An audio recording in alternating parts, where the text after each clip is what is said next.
ओम शांति। 29 मार्च 2025। बाबा के महावाक्य। मीठे बच्चे, तुम्हें ज्ञान से अच्छी जागृति आई है। तुम अपने 84 जन्मों को निराकार और साकार बाप को जानते हो। तुम्हारा भटकना बंद हुआ। प्रश्न, ईश्वर की गत मत न्यारी क्यों गाई हुई है? उत्तर, पहला, क्योंकि वह ऐसी मत देते हैं जिससे तुम ब्राह्मण सबसे न्यारे बन जाते हो। तुम सबकी एक मत हो जाती है। दूसरा, ईश्वर ही है जो सबकी सद्गति करते हैं, पुजारी से पूज्य बनाते हैं, इसलिए उनकी गत मत न्यारी है, जिसे तुम बच्चों के सिवाय कोई समझ नहीं सकता।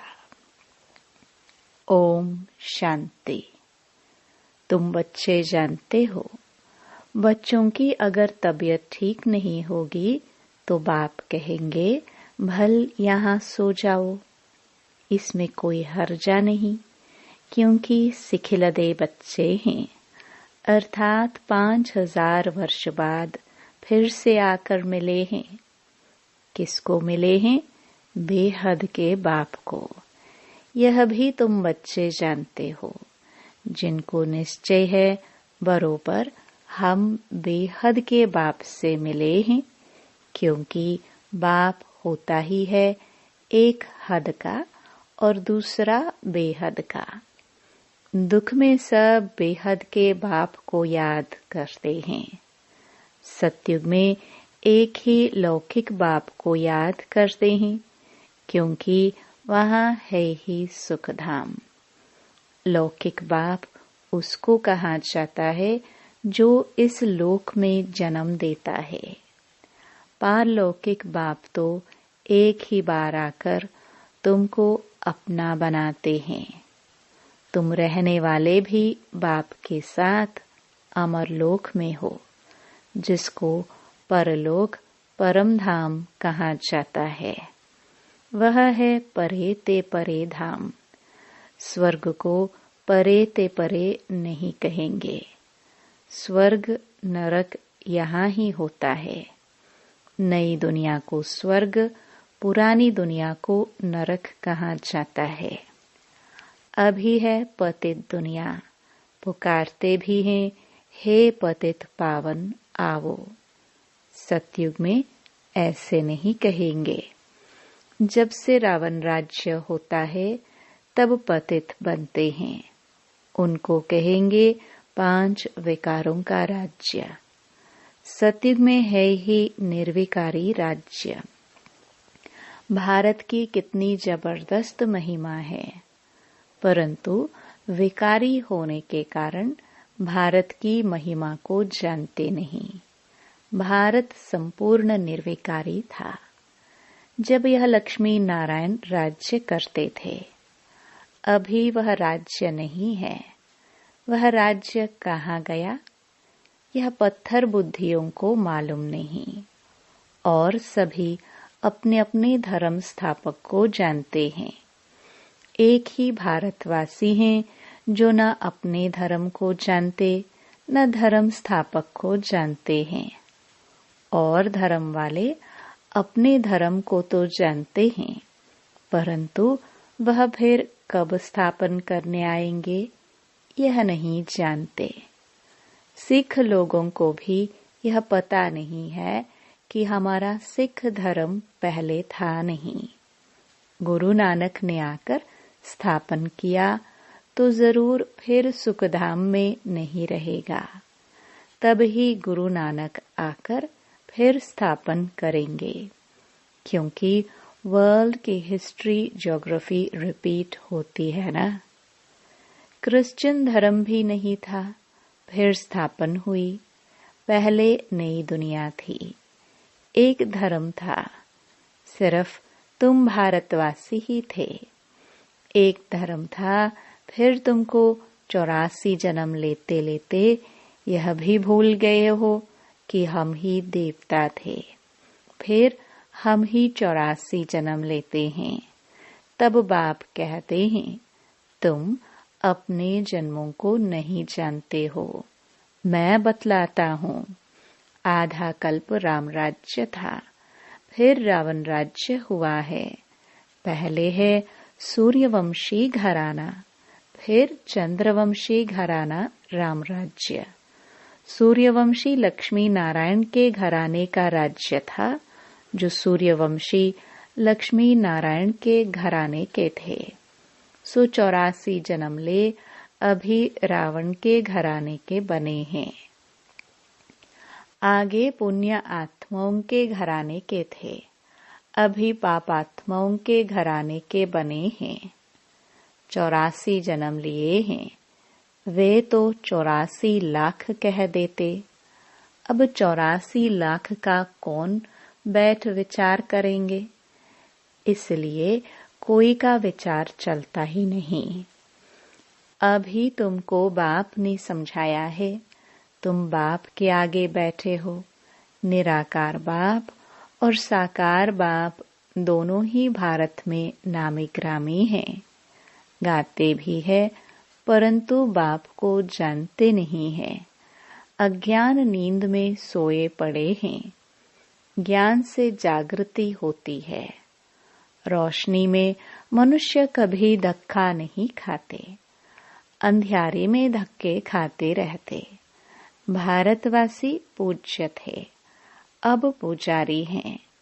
लक्ष्मी नारायण पूज्य थे ना, यह किसकी पूजा करेंगे? अपना चित्र बनाए अपनी पूजा तो नहीं करेंगे, यह हो नहीं सकता। तुम बच्चे जानते हो हम ही पूज्य, सो फिर कैसे पुजारी बनते हैं? यह बातें और कोई समझ नहीं सकते। बाप ही समझाते हैं, इसलिए कहते भी हैं ईश्वर की गत मत न्यारी है।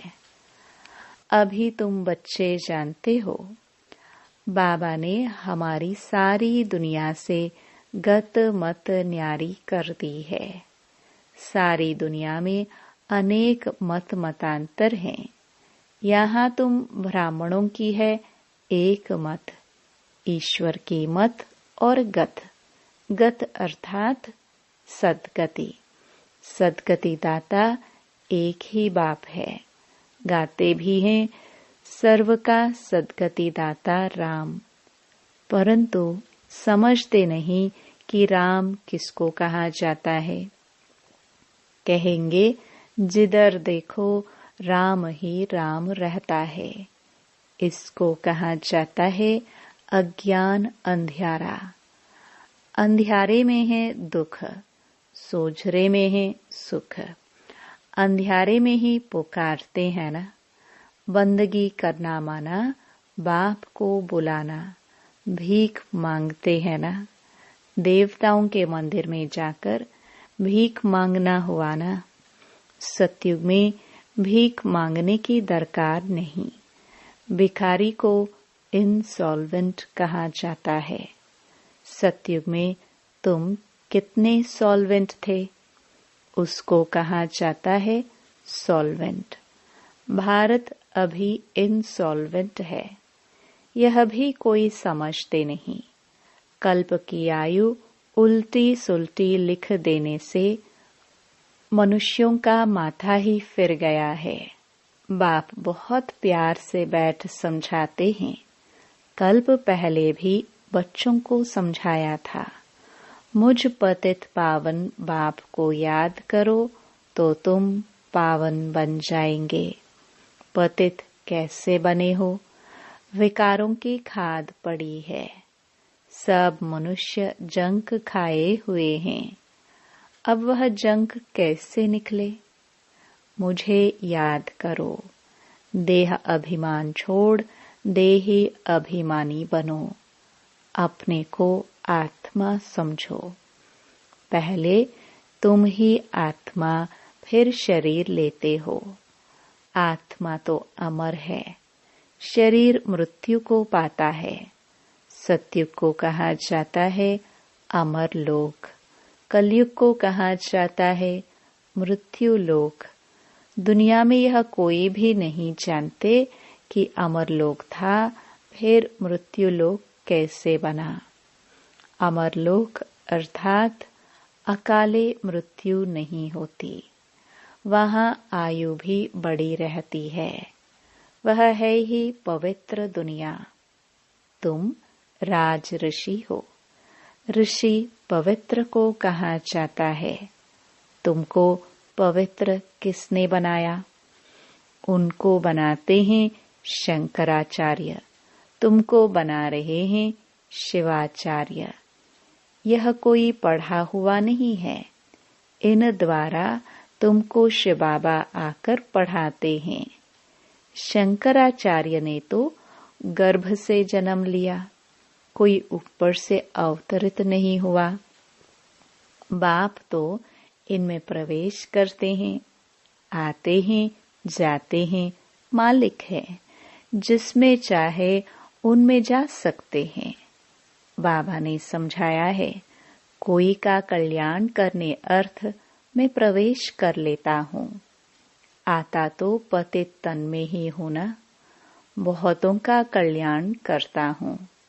बच्चों को समझाया है, माया भी कम नहीं है। कभी कभी ध्यान में माया प्रवेश कर उल्टा सुल्टा बुलवाती रहती है, इसलिए बच्चों को बहुत संभाल करनी है। कईयों में जब माया प्रवेश कर लेती है तो कहते हैं मैं शिव हूँ, फलाना हूँ। माया बड़ी शैतान है। समझदार बच्चे अच्छी रीति समझ जाएंगे कि यह किसका प्रवेश है। शरीर तो उनका मुकर्रर यह है ना, फिर दूसरे का हम सुने ही क्यों?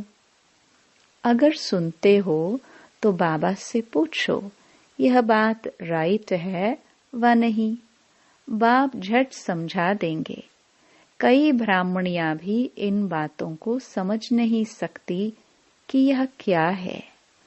कोई में तो ऐसी प्रवेशता होती है जो चमाट भी मार देते, गालियां भी देने लग पड़ते। अब बाप थोड़े गाली देंगे। इन बातों को भी कई बच्चे समझ नहीं सकते। फर्स्ट क्लास बच्चे भी कहाँ कहाँ भूल जाते हैं। सब बातें पूछनी चाहिए, क्योंकि बहुतों में माया प्रवेश कर लेती है। फिर ध्यान में जाकर क्या क्या बोलते रहते हैं, इसमें भी बड़ी संभालना चाहिए। बाप को पूरा समाचार देना चाहिए। फलाने में मम्मा आती है, फलाने में बाबा आते हैं। इन सब बातों को छोड़ बाप का एक ही फरमान है कि मामेकम याद करो। बाप को और सृष्टि चक्र को याद करो। रचयिता और रचना का सिमरण करने वाले की शक्ल सदैव हर्षित रहेगी। बहुत हैं जिनका सिमरण होता नहीं है। कर्म बंधन बड़ा भारी है। विवेक कहता है, जबकि बेहद का बाप मिला है। कहते हैं मुझे याद करो, तो फिर क्यों न हम याद करें। कुछ भी होता है तो बाप से पूछो, बाप समझाएंगे। कर्म भोग तो अभी रहा हुआ है ना।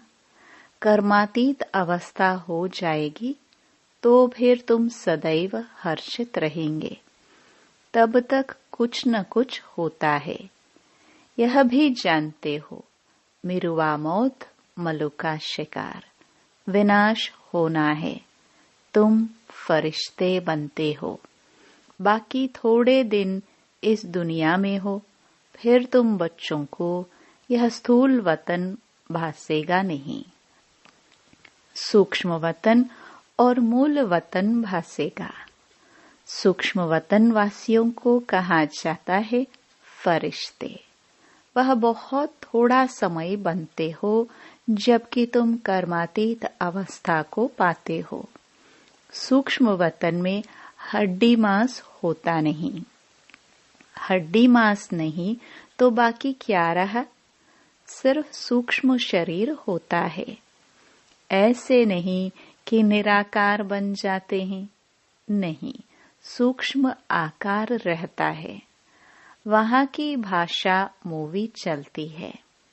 आत्मा आवाज से परे है। उसको कहा जाता है सटल वर्ल्ड, सूक्ष्म आवाज होता है। यहाँ है टॉकी, फिर मूवी, फिर है साइलेंस। यहाँ टॉक चलती है। यह ड्रामा का बना बनाया पार्ट है।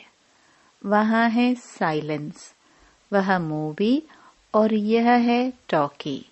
इन तीन लोगों को भी याद करने वाले कोई विरले होंगे।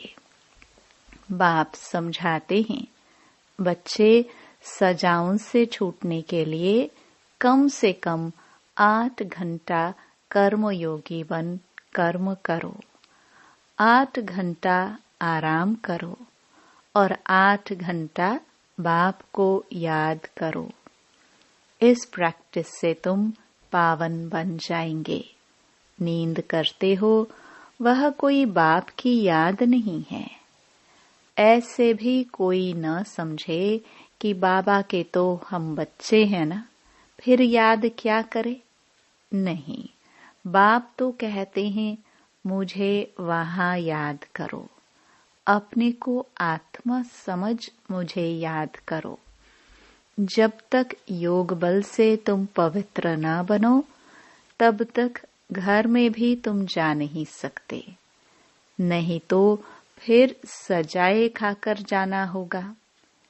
सूक्ष्म वतन मूल वतन में भी जाना है, फिर आना है स्वर्ग में। बाबा ने समझाया है, आगे चल अखबारों में भी पढ़ेगा, अभी तो बहुत टाइम है। इतनी सारी राजधानी स्थापन होती है। South, north, east, west, Bharat का कितना है। अब अखबारों द्वारा ही आवाज निकलेगा। बाप कहते हैं मुझे याद करो तो तुम्हारे पाप कट जाएंगे। बुलाते भी हैं, हे पतित पावन लिबरेटर, हमको दुख से छुड़ाओ। बच्चे जानते हैं ड्रामा प्लान अनुसार विनाश भी होना है। इस लड़ाई के बाद फिर शांति ही शांति होगी, सुख धाम हो जाएगा, सारी उथल पाथल हो जाएगी। सतयुग में होता ही है एक धर्म, कलयुग में है अनेक धर्म। यह तो कोई भी समझ सकते हैं। सबसे पहले आदि सनातन देवी देवता धर्म था। जब सूर्यवंशी थे तो चंद्रवंशी नहीं थे, फिर चंद्रवंशी होते हैं। पीछे यह देवी देवता धर्म प्राय लोप हो जाता है। पीछे फिर और धर्म वाले आते हैं। वह भी जब तक उन्हों की संस्था वृद्धि को पाए तब तक मालूम थोड़े पड़ता है। अभी तुम बच्चे सृष्टि के आदि मध्य अंत को जानते हो। तुमसे पूछेंगे सीडी में सिर्फ भारतवासियों को क्यों दिखाया है? बोलो, यह खेल है भारत पर। आधा कल्प है उन्हों का पाठ। बाकी द्वापर कलयुग में अन्य सब धर्म आते हैं। गोले में यह सारी नॉलेज है। गोला तो बड़ा फर्स्ट क्लास है। सतयुग त्रेता में है श्रेष्ठाचारी दुनिया। द्वापर कलयुग है भ्रष्टाचारी दुनिया। अभी तुम संगम पर हो। यह ज्ञान की बातें हैं। यह 4 युगों का चक्र कैसे फिरता है, यह किसको पता नहीं है। सतयुग में इन लक्ष्मी नारायण का राज्य होता है। इन्हों को भी यह थोड़े ही पता रहता कि सतयुग के बाद फिर त्रेता होना है, त्रेता के बाद फिर द्वापर कलयुग आना है। यहाँ भी मनुष्यों को बिल्कुल पता नहीं। भल कहते हैं, परंतु कैसे चक्कर फिरता है यह कोई नहीं जानते। इसलिए बाबा ने समझाया है, सारा गीता पर जोर रखो। सच्ची गीता सुनने से स्वर्गवासी बनते हैं।